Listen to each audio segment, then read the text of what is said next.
Yabaramukije mwese inshuti banywanyi baradijwe ry'Amerika aho muri hose. Muri uyu mwanya muri kumwe nanjye Eugene Mukankusi ndabasuhuza mwese kandi mbaha ikaze mu makuru yacu yo kuri uyu mugoroba. Nyuma y'itabaruka rya John Pombe Magufuli, Tanzania ifite Perezida Mushya akaba n'umugore wa mbere uyoboye iki gihugu.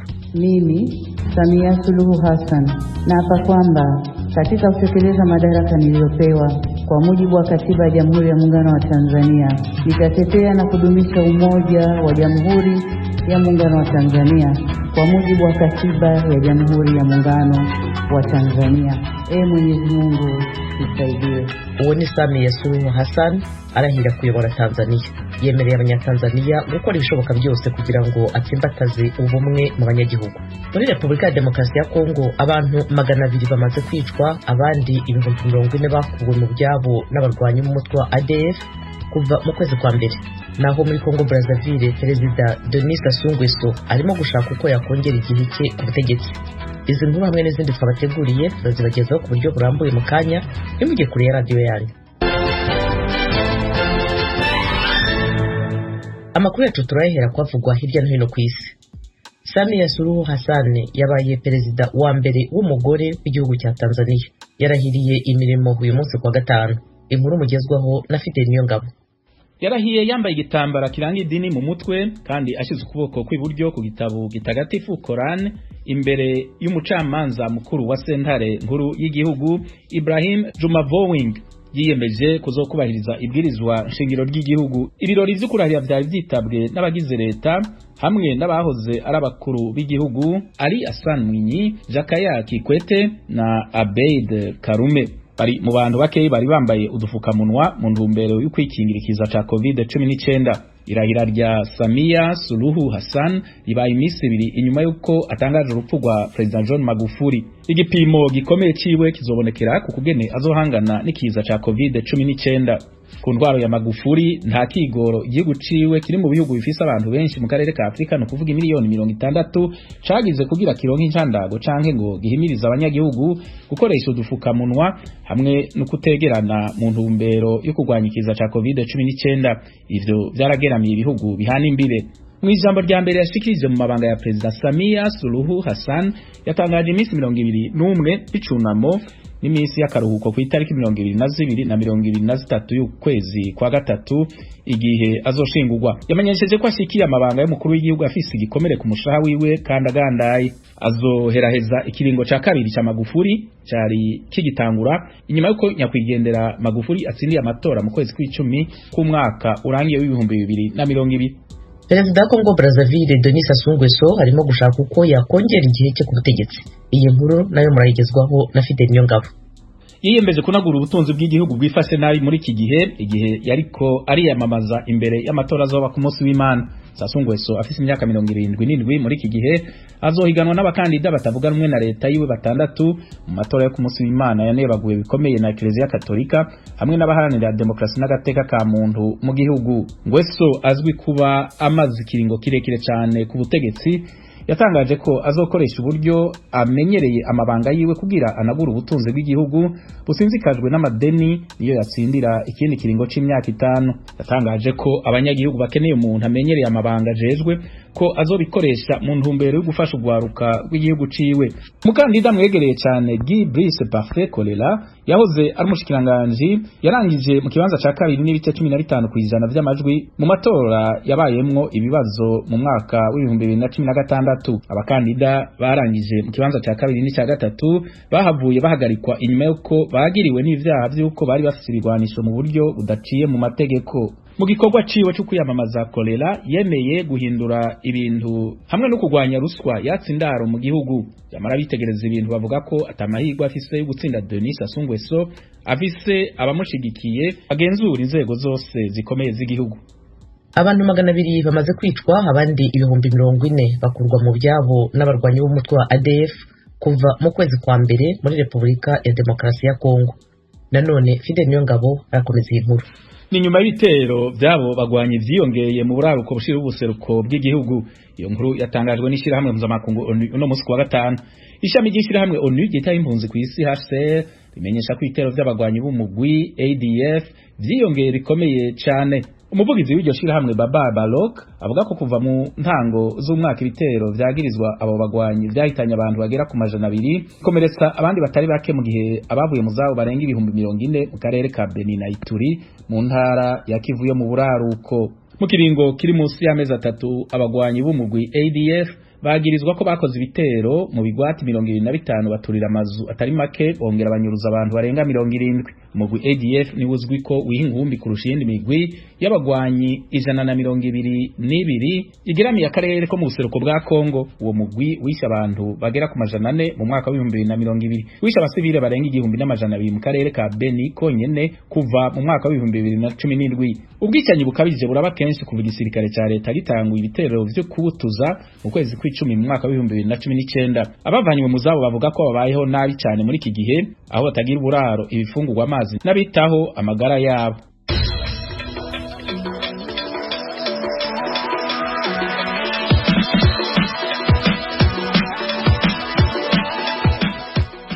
Radio ry'Amerika i Washington DC mu Kirundi no mu Kinyarwanda. Ibiganiro byacu birakomeje. Tubanze tujye muri Tanzania.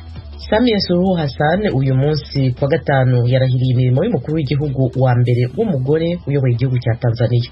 Yari Vice Perezida w'igihugu asimbuye nyakwigendera John Pombe Magufuli uherutse kwitaba Imana nk'uko itegeko nshinga ry'icyo gihugu ribiteganya. Madame Hassan yitezweho impinduka cyane cyane mu ishyaka rye CCM. Pierre Claver Nkuru arakomeza inkuru.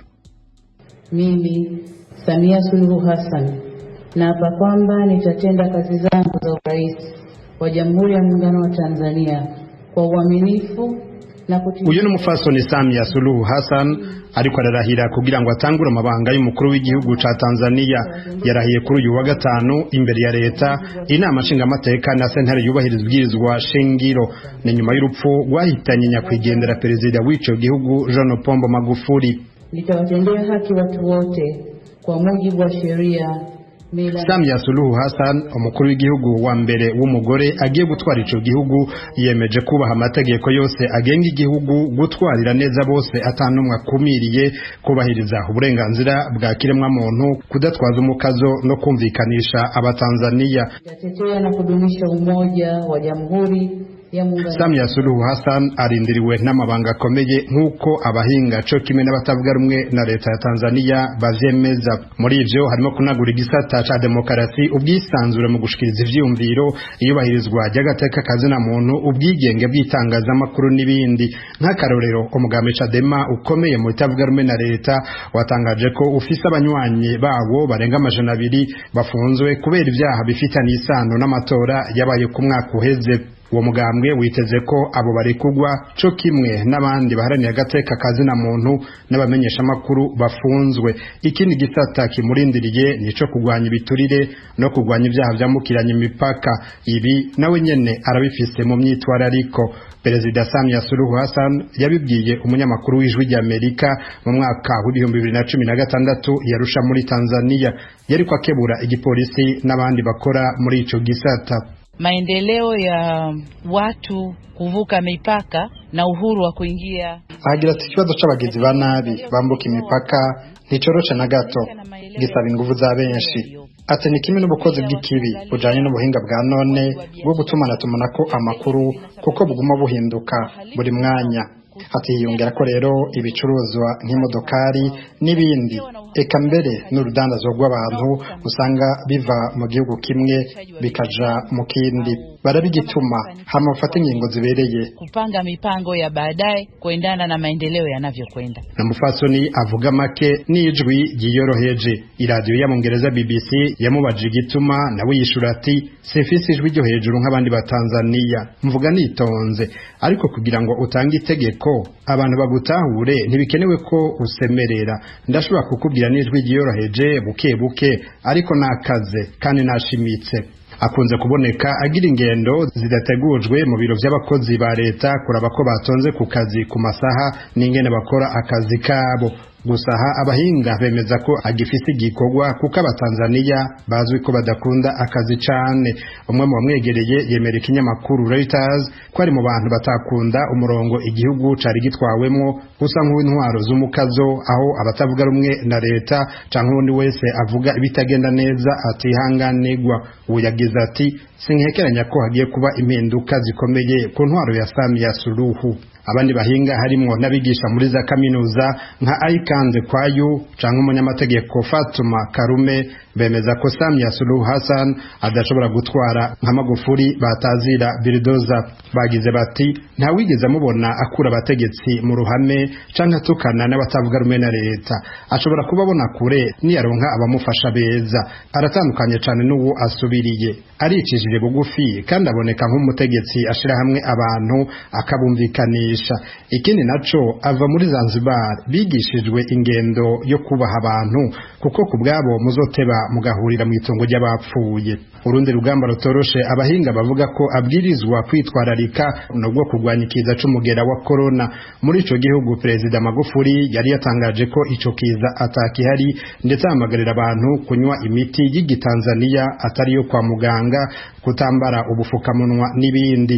Igihe ibindi bihugu vyahagarika ingendo bigafata ingingo zo kugara amashuri n'amasengero n'ibindi bibanza bihurirwamwo n'abantu benshi, muri Tanzania nta ngingo n'imwe nk'iyo yafashwe. Perezida Magufuli yahamagariye abantu gusenga gusa.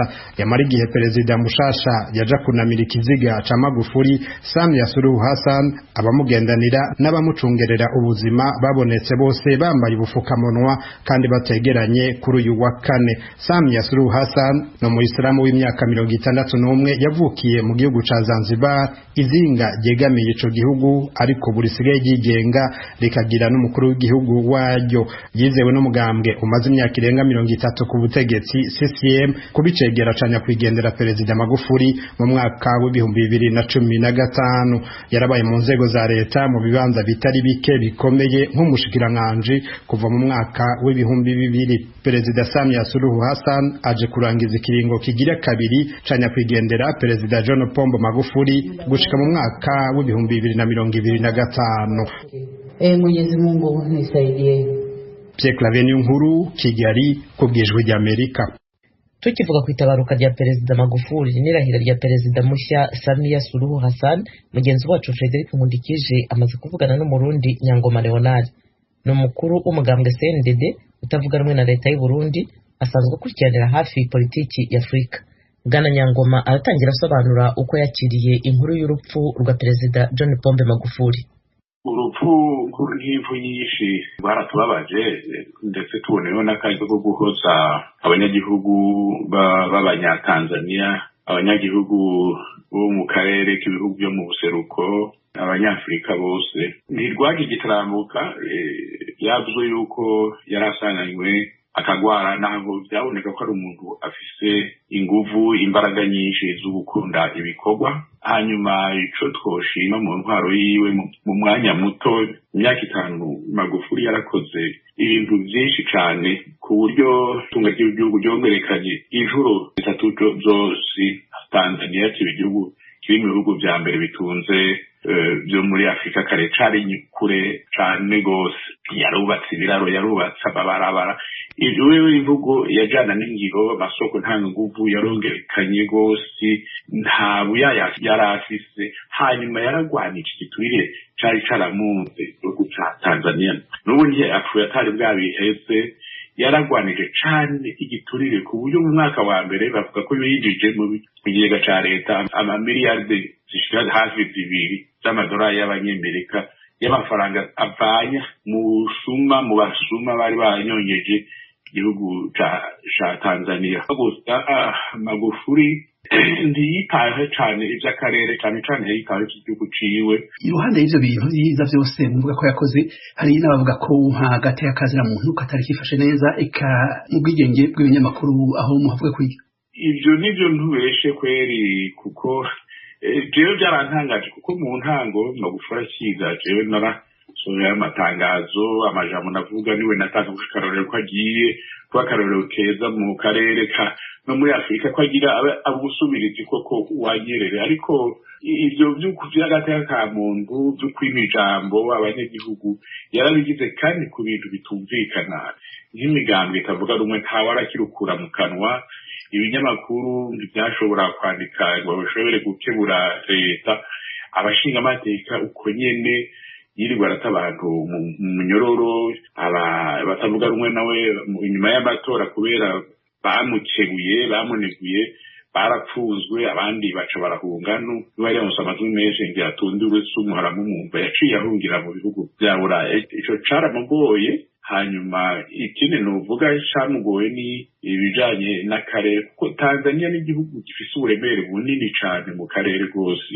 ni byiza gutanga akarorero kurwanya ubuswa n'ibindi ko ibikorwa ni vyiza cane ariko Tanzania nico gihugu gifise uburemere kinini ico cari kuba imoteri ya y'ibihugu byo mu karere byo mu buseruko hanyuma ivyo ntiyavyitayeho cane uyu munsi uko mubizi umutegetsi mushasha w'igihugu ca Tanzania ahora vice perezida Mufasoni Samia Suluhu Hassan yarahiye mu mabanga yo kurongora igihugu ibintu mwiteze mu butegetsi bw'uyu Mufasoni ni nk'ibi mu by'ukuri uwo mukenyezi jewe n'ubwa mbere ndamubona ntawe narinzi sinzi ko afiswa umuntu ishaka ryo gukunda ibikorwa ariko hazokorana n'abandi ndavyumvira ikintu yoshimikira ko cyane mu bintu cyane Magufuli atitayeho cyane ibijanye n'ibano mu karere ibibazo byo mu karere ariko na cyane Magufuli yafashe n'intego cyane ikibazo c'ikiza ca coronavirus ngira ngo murabizi yuko yivugira ngo umuti wavyo n'ugusenga gusa n'ukwanguru nziza muravyibuka ivyo nivyo yivugira gusa ku buryo we watemera kwiriho ubwiye nico gituma rero uwo mukenyezi agiye kurongora igihugu ikibazo yocicarira cane. radiyo ijwi ry'Amerika i Washington DC mu Kirundi n'Ikinyarwanda ibiganiro byacu birakomeje. Uburasirazuba bwa Repubulika ya Demokarasi ya Kongo bumaze hafi igice cy'ikinyejana buvugwamo umutekano muke ushingiye hanini ku mitwe y'inyeshyamba zitwaje intwaro yahahinduye indiri yazo. Zimwe muri zo zirwanya ubutegetsi bwa leta ya Kongo mu gihe izindi zihishayo kurwanya ubutegetsi bw'igihugu bituranye. Ibyo byose bikagira ingaruka z'umutekano muke ku bahatuye. Ingabo z'umuryango w'abibumbye zimaze muri icyo gihugu imyaka myinshi ntizirabasha gukemura ikibazo cy'umutekano muke. Mu kiganiro muri Isanga cy'uyu munsi turagerageza kureba impamvu icyo kibazo cyabaye ingorabahizi naho cyerekeza mu myaka iri imbere. Mugenzi wacu Geoffrey Mutagoma yatumiye zimwe mu mpuguke zakurikiraniye hafi ibyo muri ako karere. Ikaze mwese mu gice cy'icyo kiganiro muri Isanga. Umutumirwa wacu wa mbere ni Lucy Mukundwa yakoze itangazamakuru igihe kinini hari umunyamakuru w'ijwi ry'Amerika mu Rwanda no mu burasirazuba bwa Repubulika ya Demokarasi ya Kongo igihe inyeshyamba ziturutse muri ako gace zaherikaga ubutegetsi bwa wahoze ari perezida w'icyo gihugu Mobutu Sese Seko no mu yindi myaka yakurikiyeho yakomeje gukorera muri ako gace ubu ari pari mu Bufaransa. Madame Lucy Mukundwa ikaze mu kiganiro muri Isanga. Ndabashoje Geoffrey Mutagoma Amakuru ni meza mwarakoze cyane kutubonera umwanya wo kuganira kuri ino nsanganyamatsiko y'uyu munsi. Dufite kandi Delphine Hanyoma Rukumbuzi muri kaminuza ya Rotterdam mu Buholandi ukora impamyabumenyi y'ikirenga by'umwihariko ukurikiranira hafi ibibazo by'umutekano n'intambara zibera mu burasirazuba bwa Repubulika ya Demokarasi ya Kongo dore ko ari naho uvuka. Delphine Hanyoma ikaze mu kiganiro muri Isanga. Murakoze cyane Geoffrey Mutagoma kamera kuntamira mu kiganiro murakoze cyane. Urakoze nawe kwitabira ubutumire. Dufite kandi Professor Paul Kananura umwarimu muri kaminuza ya Bordeaux mu Bufaransa akaba ari impuguke mu by'umutekano na politiki y'ububanyi n'amahanga. Nanone ikaze mu kiganiro muri Isanga hano ku ijwi ry'Amerika. Murakoze Mutagoma kuduha ikaze mukomeye cyane. Reka duhere kuri Delphine Hanyoma, wowe narimaze kubivuga wavukiye hariya mu burasirazuba bwa Repubulika ya Demokarasi ya Kongo. Iby'inyeshyamba cyangwa imitwe yitwaje ibirwanisho watangiye kubibonesha amaso cyangwa kubyumva ryari? Urakoze cyane Geoffrey. Ndakeka ko nshobora kuba ubuzima bwanjye bwose bunini narabubayemo mpaye numva ibyo bintu utumye nibuka umugoroba umwe ntukwibuka neza iminsi niba yari ku minsi nginga ariko hari nko muri za 83 ndagira ngo uwo munsi barashe isasu nari ndi hanze iwacu mu muhana ndikanga nyine umuntu yakiri mutoya nari mfite imyaka mikeya ndagira ngo yarigeze nko kuri 10 ingabo bande nari numvise isasu hagufi yanjye mu kanya baravuga ngo mu gace ko mu misozi iri munsi y'iwacu ahantu bita za Rurenge ngo haje umuntu wahoze muri mu bintu bita murereni rebellion za Simba biriya byabaye nyuma ya independence byari bibamo na ba Kabila Laurent witwaga Nondo. Ni ukuvuga ko ubuzima bwanjye bwinshi nabubayemo uretse muri no myaka ya nyuma wenda umuntu amatangiye nko kumenya ngo ubwenge yabaye mukuru nibwo byabaye byinshi cyane ariko ubwo na mbere yaho ngiri na mutoya nibyo ntabonaga n'ubundi hari mu ntambara jewe ubwanjye navutse tumaze imyaka 2 ababyeyi banje bahunze aho babaga mu bice by'inganji sogokuru yamaze kwicwa n'izo ntambara ni ukuvuga ko biragoye kuntandukanya n'intambara.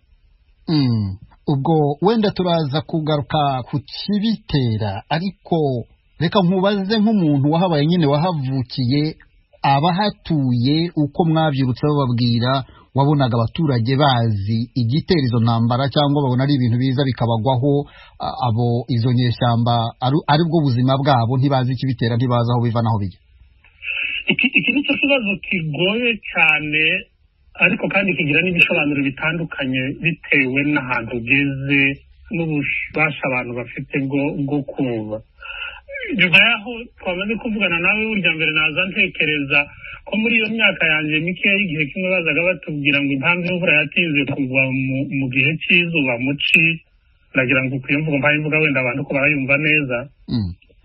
Hari igihe iki byazaga ritinda kuba tukiri bato icyo gihe ukumva n'abantu bakuru bamwe barabyemera bazaga batubwira ngo hari inyoni yitwa guteni bagize izina ryayo ngo yaritse icyari ahantu ng'icyo cyari bataragitambura ngo n'imvura ndizigwa abantu bagafata iminsi baba bashaka icyo cyari ariko bwacu basubira kubaza bakakubwira ngo haba n'umuntu w'umusaza ngo uba ahantu uzi uhagarika imvura ngo ntigwe.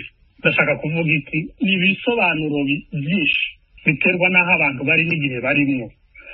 Intambara zo muri periode ya Murere izo ntabonye cyane zari zimeze nk'izitagira ibisobanuro. Ikintu abantu babonaga gikomeye nuko abantu bavugaga ngo baritera amazi ngo ntibapfa bakaza bakica abantu bakabanyaga bakavuga ngo ko bararwanira ngo independence ya Congo kubera ko ngo yanyazwe nyuma y'urupfu rwa Lumumba. Kuva n'ikintu kinini kitari gikwiriye gutuma abantu bica nabo mu mihana. Noneho uko bigenda bimanuka niko bigenda bigira ibindi bisobanuro. Zino ntambara zo mu myaka ya nyuma guhera za 90 nazo zifite ibisobanuro byinshi bigiye kumera nk'ibyo. Kimwe kiba gisa none gutyo ejo kigasa gutyo ejo bundi kigasa gutya ariko zitangira bwa mbere zatangiye arizo gukuraho mu buto. Tubanze tujye kwa Lucy Umukundwa. Muri imyaka tuvuge 25 ishize hagaragaye impinduka nyinshi muri kariya gace ndetse n'imitwe inyuranye yabaye nk'isimburana mu kumenyekana cyane kurusha indi. Yarabivuzeho nta nyoma hari yagiye itangira nk'amashyaka ya politike nka za FDL, RCD, CNDP, M23 n'indi nubwo imwe muri yo ngiyongera ngo yabayeyo warahavuye ndibwira ko za M23 ariko ibyo ari byo byose za RCD zose zigihari warahakoreraga. Ndagira ngo uduhe ishusho muri rusange nk'uko ntanyoma yabaye nk'utubwira uko byari bimeze mu bwana bwe wowe nk'umunyamakuru wahakoreraga udufashe gusobanukirwa uko byari bimeze igihe wakoreraga mu burasirazuba bwa Kongo. Jewe gitangira gukora muri Kongo ni mu myaka ya mbere LCD igitangira intambara nkaba imitwe nayimenye cyane aho nagira ubwo nakurikiranaga imishyikirano yo muri Afurika y'Epfo Cyane City nibwo kugira ngo mbahe nk'isura y'uko iyo mitwe iteye nabaha urugero rw'umwe mu bakoze umutwe mu gihe bari bagiye mu mishyikirano yarambwiye ati guverinoma inamenye ko igiye gutanga amafaranga kuri iyi mitwe ngo babahaga icyo gihe amafaranga 100 by'amadolari kugira ngo bazashyigikire guverinoma mu gihe cy'imishyikirano. Ubwo rero aravuga ati yewe nari umwarimu mpembwa ubusa ariko inziranye n'abanyeshuri nigishaga bagiye kuba amabandi. Jewe narabahamagaye ko nari ko bafite intwaro, noneho ngenda babwira ndaho umushefu wanyu turya amafaranga ya leta. Ubwo ni urugero rwa mbere mbabwiye rw'ukuntu umutwe byoroshye gukora mu gace k'iburasirazuba bwa Kongo. Urumva nimba umuntu w'umwarimu ahaguruka uyu munsi akavuga ati ngiye gushinga umutwe witwaje intwaro, mu cyumweru kimwe akababigezeho akabakoza uwo mutwe akagenda mu mishyikirano, nibaze icyo gihugu iyo mitwe ikoreramo uko giteye. Nemereye kuri urwo rugero kugira ngo mbumvishe ko muri Kongo gushyiraho umutwe witwaje intwaro ari ibintu byoroshye cyane. Uti kubera iki? Kuva natangira gukora mu burasirazuba bwa Kongo, imitwe yose nahabonaga abari bayirimo, nubwo nasubiraga muri Kongo hashize imyaka mu burasirazuba bwa Kongo na Uganda hashize imyaka 5, nasanze babantu ari bakiri babandi. Bivuze ngo abenshi mu bajya muri iyo mitwe ni nkaho babigize umwuga, nabo barabikwiyemerera bati rwose ni nkaho twabigize umwuga, tuzi niba dushobora no kuba mu bundi buzima, kuko byoroshye cyane gushinga iyo mitwe kandi bibeshejeho abayikora bikanabishaho n'abandi bose bayihereza amafaranga. Kugira ngo rero iyo mitwe inabeho biroroshye cyane kuko babona ku buryo bworoshye ababafasha, haba kubaha intwaro, haba kubaha amafaranga, ndetse nabo ubwabo no kuba muri Kongo kuko Kongo ukuntu iteye